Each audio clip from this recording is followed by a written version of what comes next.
পদ্মা সেতুর দুই প্রান্তে দুটি মুরাল ও মুরালের জন্য কিছু স্থাপনা নির্মাণে ১১৭ কোটি টাকা ব্যয় করেছে বিগত আওয়ামী লীগ সরকার।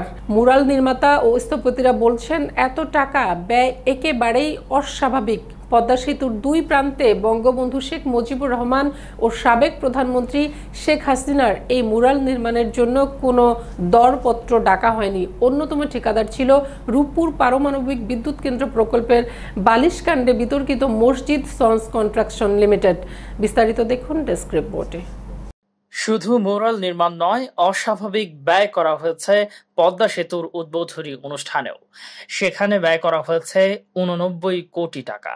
এক্ষেত্রেও উন্মুক্ত দরপত্র নয়, ঠিকাদার নিয়োগ করা হয়েছে নিজেদের পছন্দ মতো।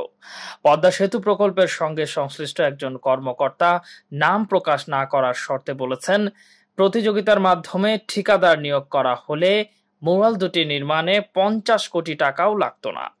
মুরালে ব্যবহার করা নির্মাণ সামগ্রীর ২-৩ গুণ দাম ধরে ঠিকাদার বিল তুলে নিয়েছেন। ২০২২ সালের ২৫ জুন পদ্মা সেতু উদ্বোধন করেন তৎকালীন প্রধানমন্ত্রী শেখ হাসিনা।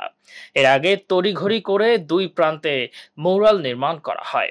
মুরাল সেতুটির প্রকল্প প্রস্তাবে অন্তর্ভুক্ত ছিল না।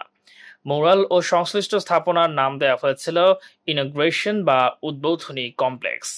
চূড়ান্ত বিলের নথি অনুসারে উদ্বোধনী কমপ্লেক্সের নকশা প্রণয়ন ও তদারকি বাবদ ব্যয় দেখানো হয়েছে ৯৪,৬২,০০০ টাকা।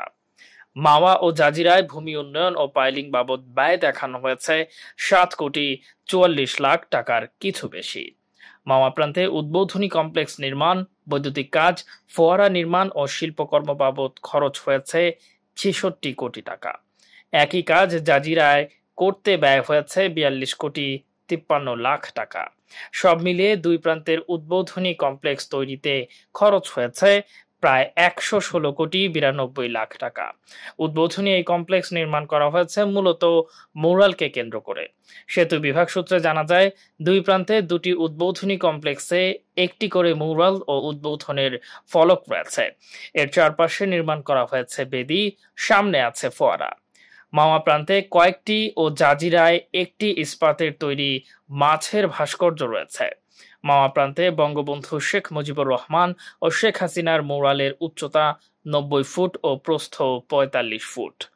জাজিরা প্রান্তে মুরালের উচ্চতা ৭২ ফুট ও প্রস্থ ৩৬ ফুট। মুরাল দুটি মোট ৬,৬৪২ বর্গ ফুটের। মুরাল দুটির নির্মাণ ব্যয় দেখানো হয়েছে পদ্মা সেতু প্রকল্পের নদী শাসনের অংশ থেকে।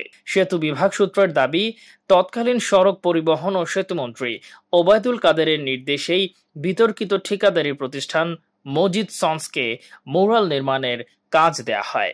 গত ৫ আগস্ট ছাত্র জনতার অভ্যুত্থানে আওয়ামী লীগ সরকারের পতনের পর থেকে ওবায়দুল কাদের আত্মগোপনে রয়েছেন। বক্তব্য জানতে তার সঙ্গে যোগাযোগ করা সম্ভব হয়নি। মসজিদ সন্স কনস্ট্রাকশনের ব্যবস্থাপনা পরিচালক আসিফ হোসেন গত বুধবার গণমাধ্যমকে বলেছেন, তিনি মাওয়া উদ্বোধনী কমপ্লেক্স নির্মাণের কাজ করেছেন। তার সঙ্গে ৫২ কোটি টাকার চুক্তি ছিল। মুরাল নির্মাণে আরো কয়েকটি ঠিকাদারি প্রতিষ্ঠান কাজ করেছে বলে দাবি করেন তিনি। আসিফ হোসেন আরো বলেন, চাপের মুখে ২৪ ঘন্টা কাজ করতে হয়েছে। ৯ মাসের কাজ ২.৫ মাসে শেষ করেছেন। বেশি ব্যয়ের বিষয়টি ঠিক নয়। এদিকে মুরাল নির্মাণ কাজের তদারকির দায়িত্বে থাকা সেতু বিভাগের নির্বাহী প্রকৌশলী সৈয়দ রজব আলী গণমাধ্যমকে বলেছেন, যেখানে মুরাল নির্মাণ করা হয়েছে সেটি ছিল নিচু, মাটি ভরাট ও পাইলিং করতে হয়েছে, এজন্য ব্যয় বেশি। বিতর্কিত ঠিকাদার নিয়োগ প্রসঙ্গে তিনি বলেন, উন্মুক্ত দরপত্রের মাধ্যমে ঠিকাদার নিয়োগ দিতে গেলে কাজটি ৬ মাস পিছিয়ে যেত। উদ্বোধনের তাড়াহুড়ার মধ্যে ঠিকাদারকে দায়িত্ব দেওয়া হয়েছে। মুরাল নির্মাণে ১১৭ কোটি টাকা ব্যয় কতটা যৌক্তিক তা জানতে চাওয়া হয়েছিল খ্যাতিমান শিল্পী ও ভাস্কর হামিদুজ্জামান খান এবং ইনস্টিটিউট অব আর্কিটেক্টের সহ সভাপতি ও স্ট্যামফোর্ড বিশ্ববিদ্যালয়ের সাবেক উপাচার্য অধ্যাপক মোহাম্মদ আলী নাকির কাছে। তারা দুজনই ব্যয়ের পরিমাণকে অস্বাভাবিক বলে উল্লেখ করেন।